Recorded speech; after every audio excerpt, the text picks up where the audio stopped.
In a world where AI can write, design, code, and even think, what are humans still good for?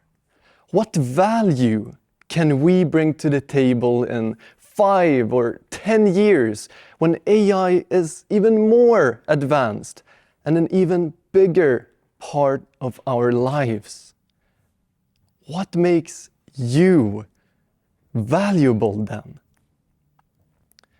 To answer that question, we need to look at something that happened on a farm. In the 90s, the world population was expanding rapidly. Farmers had to increase their production. More milk, more cheese, more steak. And their way of doing so was using high-protein supplements. Supplements consisting of the very same bone and meat that came from their cattle, from their own cows. It was cannibalistic. Now, some of these cows contained a prion in them, a misfolded protein that can spread quickly, it can survive extreme conditions, and ultimately, it kills its host. This was the mad cow disease, and it resulted in a closed loop, a system that was feeding on itself. When cows died, their carcasses were ground up, made into more supplements, and then fed to other cows. Those cows contracted the disease and promptly died. Throughout the years, millions of cows succumbed. 30 years later, we are currently committing the very same mistake. Not with our food supply, but with our data supply.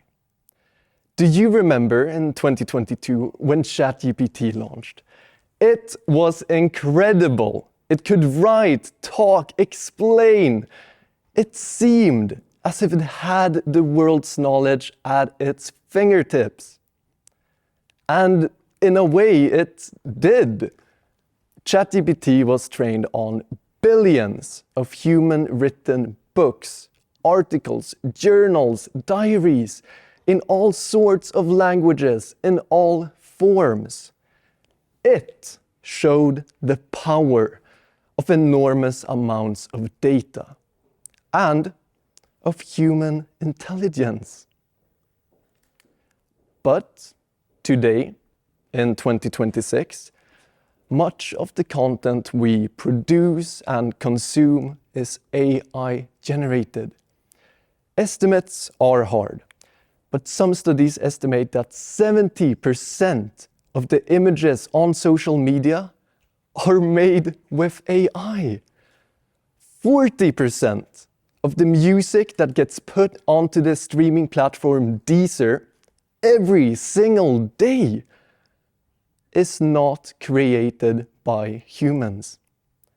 This is a problem because future AI models will be trained on this very data that it itself has created.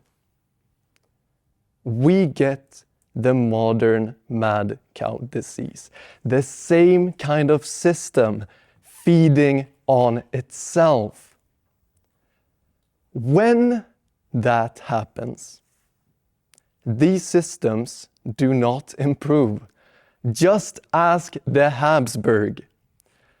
Some of the greatest inventions known to mankind, penicillin, the microwave, even chocolate chip cookies, all came from humans, failing something and trying again and then succeeding. Generative AI models work by predicting what comes next. Trained on enormous amounts of data, they learn patterns, and they use these patterns to predict what's most likely.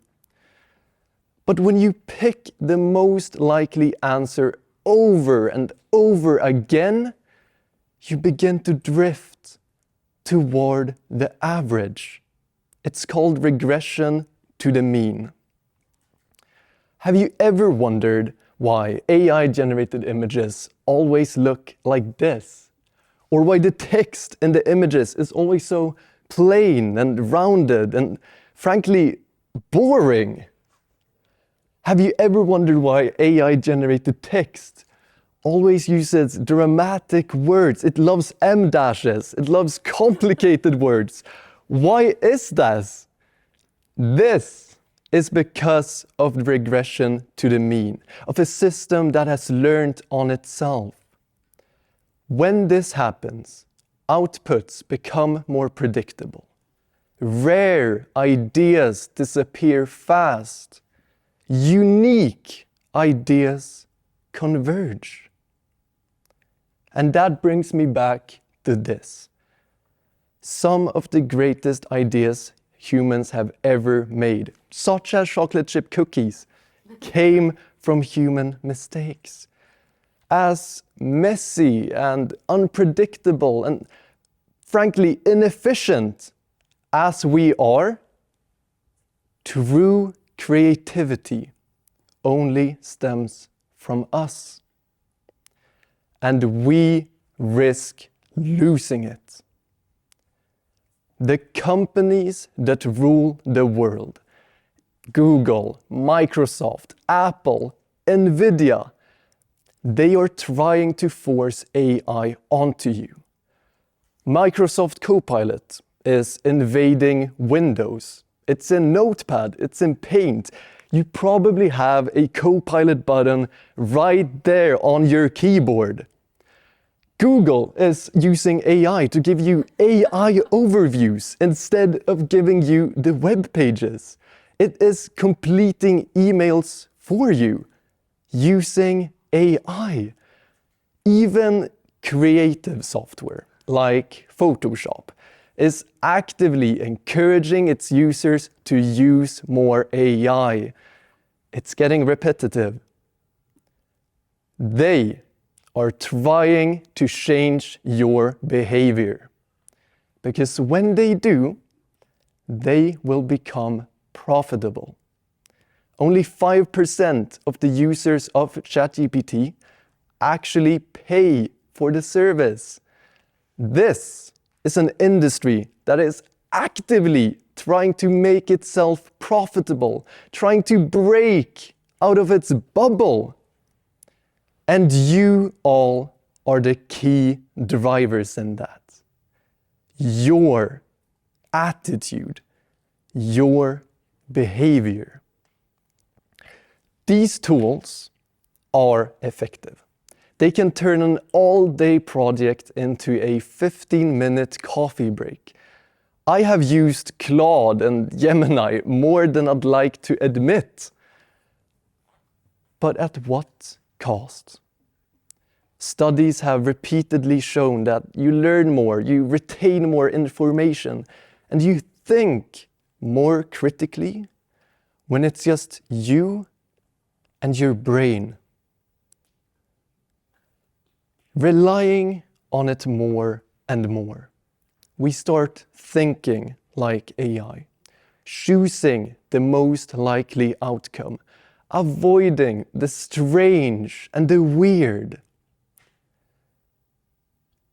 The beauty of human thinking, of human creativity, of human spontaneity is being lost in this endless pursuit of efficiency. So I ask you, when was the last time you were met with a blank page and filled it out entirely by yourself?